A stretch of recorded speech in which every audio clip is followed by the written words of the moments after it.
Alléluia, Alléluia, Alléluia, Alléluia, Alléluia, Alléluia. Le règne de Dieu est tout proche. Convertissez-vous et croyez à l'Évangile. Alléluia, Alléluia, Alléluia. Le Seigneur soit avec vous. Évangile de Jésus-Christ selon saint Matthieu. En ce temps-là, Jésus disait à ses apôtres, « Sur votre route, proclamez que le royaume des cieux est tout proche. Guérissez les malades, ressuscitez les morts, purifiez les lépreux, expulsez les démons. Vous avez reçu gratuitement, donnez gratuitement. Ne vous procurez ni or, ni argent, ni monnaie de cuivre à mettre dans vos ceintures, ni sac pour la route, ni tunique de rechange, ni sandales, ni bâton. L'ouvrier, en effet, mérite sa nourriture. Dans chaque ville ou village où vous entrerez, informez-vous pour savoir qui est digne de vous accueillir et restez là jusqu'à votre départ. En entrant dans la maison, saluez ceux qui l'habitent. Si cette maison en est digne, que votre paix vienne sur elle. Si elle n'en est pas digne, que votre paix retourne vers vous. Si l'on ne vous accueille pas et si l'on n'écoute pas vos paroles, sortez de cette maison ou de cette ville et secouez la poussière de vos pieds. Amen, je vous le dis. Au jour du jugement, le pays de Sodome et de Gomorrhe sera traité moins sévèrement que cette ville. Acclamons la parole de Dieu.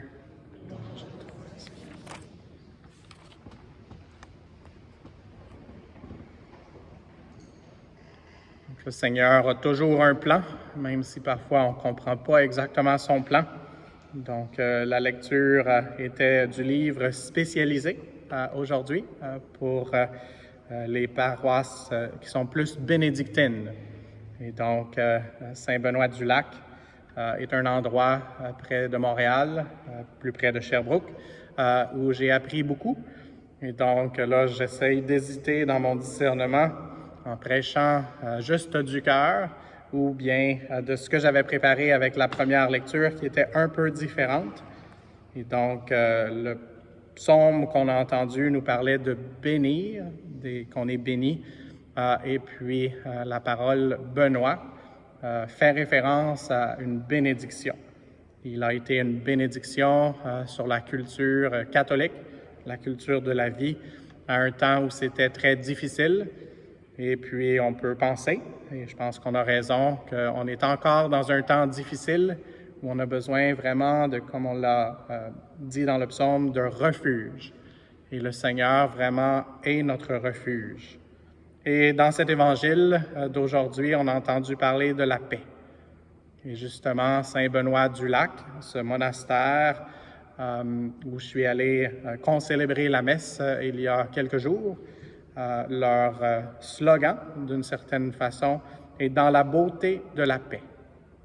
Et paix, c'est aussi une des paroles qui est au-dessus de la médaille de Saint-Benoît. Et donc, prions pour cette paix encore que seul le Seigneur peut nous donner. Et donc, dans la lecture avec laquelle je me suis préparé aujourd'hui, c'était celle de Osée, où on reconnaît notre réalité d'être enfant de Dieu. Enfant d'un Père tout aimant. Et juste pour faire référence à la vie monastique, le leader d'un monastère s'appelle abbé. Et donc, ça vient aussi de abbaye, mais aussi de la parole que Jésus lui-même a dite et qui nous a enseigné d'appeler Dieu comme un Père tout aimant, comme Abba, un Père plein de tendresse. Et donc, aujourd'hui, dans la lecture, on pouvait entendre « Oui, j'ai aimé Israël dès son enfance, et pour le faire sortir d'Égypte, j'ai appelé mon fils. » Et donc, ici, on fait référence pas au peuple autant qu'à la personne, et on est appelé chacun personnellement à suivre Dieu qui nous aime depuis même avant notre enfance, avant qu'on ait été conçu dans le sein de notre mère, et lui qui nous aime comme un père aime ses enfants. Et aussi à Notre-Dame, ici, à cette paroisse, on peut penser à l'amour maternel de la Sainte Vierge, la Mère de Dieu qui est aussi notre mère, qui peut nous aider à croître dans cette enfance, même quand on est plus vieux, même quand on a plus de cheveux gris, cette tendresse que nous donne le Seigneur. Et donc, le saint du jour aussi est reconnu pour avoir été inspiré à écrire la règle de Saint Benoît. Et donc, c'est une règle parfois, et je vois pas tellement d'enfants ici aujourd'hui, il y en a quelques-uns. Parfois, quand on pense à règles, on pense à la maison, mais on pense aussi à l'école. Et parfois, on aime mieux avoir un peu moins de règles. Mais aujourd'hui, je veux révéler que la règle, même si moi aussi, parfois, j'aimerais mieux être avec un peu moins de règles, la règle peut nous rendre libres. Et donc, la règle, en fait, c'est pour nous enseigner. Et la règle de Saint Benoît est pour nous enseigner sur Dieu et sur nous-mêmes, et puis connecter avec Dieu de la façon humble et la plus puissante qu'on puisse le faire. Et puis, les gens dans les abbayes ont souvent ce qu'on appelle un bâton de marche. Et donc, aussi, notre évêque a ce qu'on appelle la crosse de l'évêque, un bâton pastoral qui aide à retrouver les brebis qui sont parfois perdues.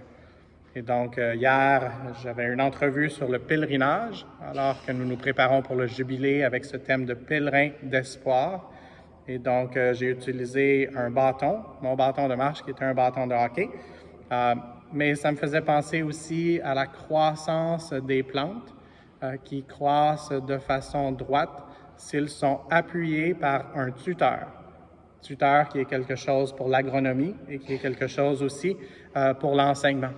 Et donc, demandons au Seigneur d'être notre tuteur et de pouvoir avoir cette croissance, de croître librement et de façon droite, comme le Seigneur et son intention.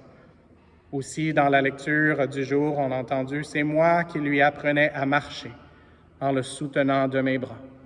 Et je pense que si on est invité à fermer les yeux et qu'on relit cette parole, on peut voir soit notre mère ou notre père qui nous aide dans nos premiers pas. Et c'est la raison pour laquelle aujourd'hui je voulais répéter ces paroles. On a tous encore beaucoup à apprendre à l'école de la vie, à l'école de l'amour, et Dieu veut nous soutenir. Dieu nous donne les uns les autres aussi pour s'aider dans notre cheminement, dans notre marche. Et donc, demandons cette aide, qu'on puisse l'être un pour l'autre, mais surtout cette aide qui vient de Dieu. Et finalement, quand on pense à règles, parfois on pense à discipline, et la discipline, en fait, c'est pour nous rendre libres. Je pensais à un exemple que j'ai déjà utilisé dans des homélies du dimanche, où les athlètes, et bientôt on aura les Olympiques, les athlètes font des mouvements répétitifs, des pas, par exemple, qu'ils ont presque chorégraphiés, et puis ils le font dans la pratique, mais quand vient le temps du sport, ils ont une mémoire des muscles, et ça devient comme un mouvement sur le pilote automatique. Et donc, c'est pour ça que pour nous aussi, il est bien d'avoir une règle de vie, peut-être pas la règle de Saint Benoît, mais chacun de demander au Seigneur qui nous aide à trouver une règle de vie pour pouvoir être vraiment libre dans cette vérité que le Seigneur veut nous enseigner. Et puis, je vais terminer en lisant cette invitation à recevoir la nourriture que le Seigneur a pour nous. Et donc, Dieu veut nous alimenter à la table de la parole, à laquelle nous sommes encore, et bientôt à la table de l'Eucharistie, son corps vraiment présent, son corps et son sang.